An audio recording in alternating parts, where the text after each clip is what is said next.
Now on Newsday TV, rain making the commute back to work slippery and slushy when the cold returns. Plus, we have your New Year's forecast. I'm Macy Egland. More on the weather in less than 90 seconds. But first, an Elmont man heads to court accused in a deadly stabbing. Police arrested Deshaun Harrison yesterday. They say officers rushed to a home on Travis Avenue Sunday afternoon and found a 33-year-old man stabbed numerous times. Harrison is facing second-degree murder charges. A Queens man was seriously hurt in this crash in North Amityville. Police say the driver of a Jeep veered into oncoming traffic last night near Schlegel and Columbus Boulevards and slammed into a Volkswagen. That driver suffered serious injuries. His 28-year-old passenger was treated for non-life-threatening injuries. The driver of the Jeep was not hurt. You can see Newsday's year-long investigative series looking at Long Island's dangerous roads on our website, newsday.com. Now to a health alert. New Jersey officials are warning travelers about a measles exposure at Newark Airport. They say a person with the virus passed through terminals B and C between 7 a.m. and 7 p.m. December 19th. Anyone exposed could develop symptoms of fever, cough, red eyes, and rash through this Friday. A former duck farm in Aquabog has been spared from development. The 100-acre property was once eyed for a 500-room resort. It was acquired by the Peconic Land Trust in 2021 to increase outdoor recreation and preserve water quality. A recent purchase by the state protects it from future development in perpetuity. New Year's Eve just 2 days away now, and if you plan on watching the ball drop in Times Square, there are a few things you need to know. Backpacks and large bags are banned. So are large coolers, weapons, and alcohol. The best views are along Broadway from 43rd to 50th and along 7th Avenue as far north as 59th Street. The viewing areas open up at 3 p.m. Let's talk about your forecast as you plan ahead. Today, keep the umbrellas out. Rain is with us for most of your Monday. As you can see here on the Futurecast, that wet weather sticks around through the afternoon.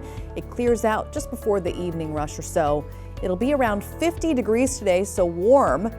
Hopefully melt away a lot of that snow, right? But the temperatures take a major drop later on. Tomorrow, it'll feel like the teens with wind gusts as high as 40 miles per hour. Sunny and cold right now for your New Year's Eve. We start 2026 with highs in the 30s. Cold weather sticks around for your weekend.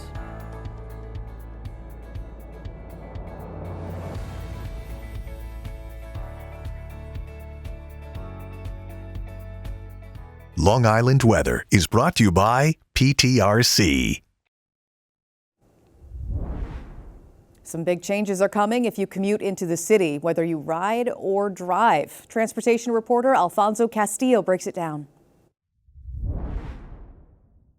Come January, it's going to cost you more to buy this Long Island Railroad ticket, and this Metro card, you won't be able to buy it at all.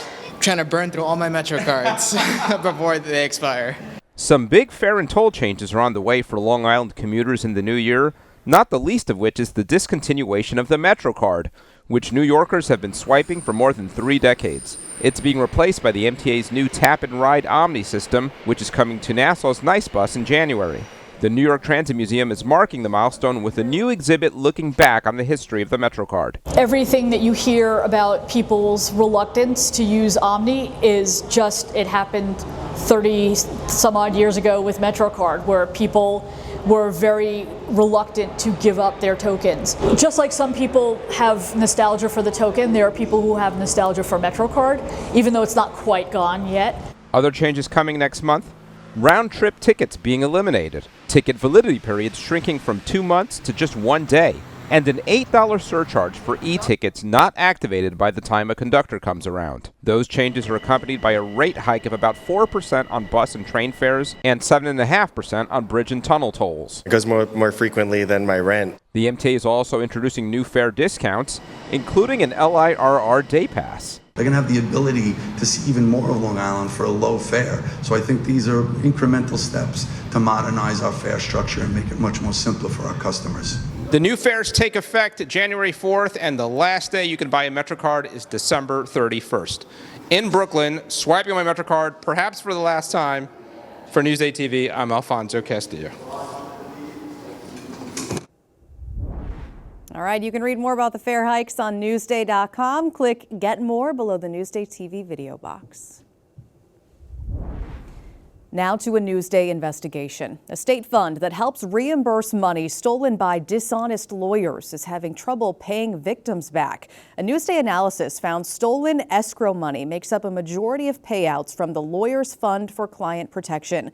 But a growing number of victims are getting only some of their money back. Investigative reporter Joshua Solomon explains part of the problem. The state says how much money goes to this fund, and that amount, $60 of a $375 registration fee for lawyers, has been capped for years and years and years. And with that cap flat, this fund is, what Newsday found, struggling to keep up to fully reimburse and meet its longtime goals. You can read more about the investigation on Newsday.com. Click Get More below the Newsday TV video box. Out East with Doug Geed is brought to you by EastEndGetaway.com. End up here. In just a couple days, it'll be time to toast to the new year, and many will be doing it with champagne from right here on Long Island. Let's head out east with Doug Geed.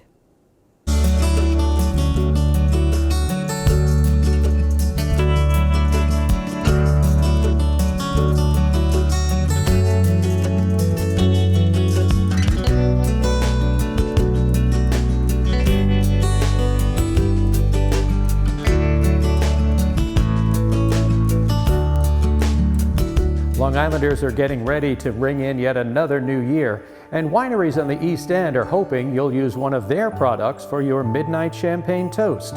I'm Doug Geed, out east for Newsday TV. From the time the grapes are harvested from the field to the time the wine made from those grapes is sold is at least 3 years. At least that's the case at Sparkling Point in Southold, where they produce nothing but champagne-style sparkling wines.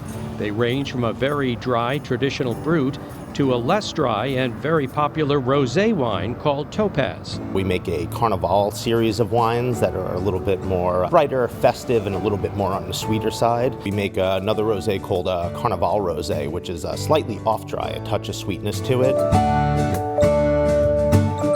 Pominock Vineyards in Aquabog, which has won Best Winery of the Year awards multiple times, produces several sparkling wines.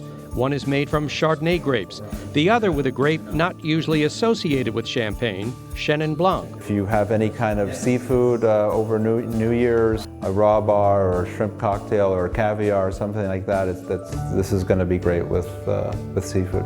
Duck Walk Vineyards in Southold produces a champagne-style wine along with a non-alcoholic peach-flavored sparkling wine. And they have a line of sweet, rich dessert wines that are popular, especially around the holidays. They've been making their blueberry port for decades. It's made with fresh blueberries. It's fortified with spirits. And I discovered how well it goes with chocolate. Our instruction is to sip the blueberry port first to get the flavor on the palate. Then eat the chocolate that we provide to you. It's dark chocolate, and then you sip it again. The combination is just decadent. Cheers to a decadent New Year. In Southold for Newsday TV, I'm Doug Geed.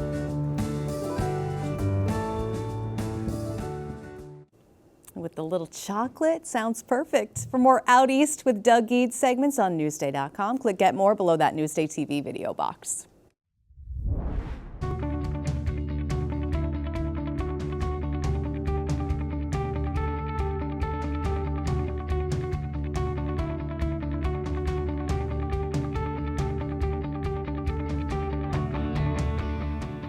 See more on these stories on Newsday.com and watch us streaming anytime on Local Now, YouTube, and the other streaming services you see here. I'm Macy Eglund. We've got more local news coming up.